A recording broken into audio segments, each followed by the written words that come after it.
எல்லாருக்கும் good morning. இன்றைக்கி Tuesday vlog என்னென்னு பார்த்துடலாமா? ஒரு குட்டி விலாக் தான், மார்னிங் விலாக் தான். என்னென்னா நம்ம வந்து நல்லா கிச்சனை வந்து நீட்டாக க்ளீனாக தொடச்சி, கேஸ் ஸ்டவ்வும் நல்லா க்ளீனாக தொடச்சி வச்சுருப்போம்.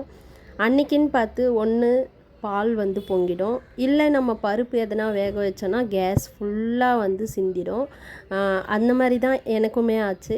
க்ளீன் பண்ணி முந்தின நாள் க்ளீன் பண்ணி வச்சுட்டு எல்லாம் க்ளீனாக நல்லா தொடச்சி வச்சுட்டு போயிருந்தேன். சரி மார்னிங் எழுந்து பருப்பு வேக வைக்கலான்ட்டு வேக வச்சேங்க. ஃபுல்லாக வந்து கேஸ் அந்த ஸ்டவ் மேலே எல்லாம் சிந்திடுச்சு. அதை தான் வந்து நான் தொடச்சி எடுத்துகிட்டு இருந்தேன். இந்த மாதிரி உங்களுக்கு வந்து நடந்திருக்கான்றதை கமெண்ட் செக்ஷனில் கமெண்ட் பண்ணுங்கள்.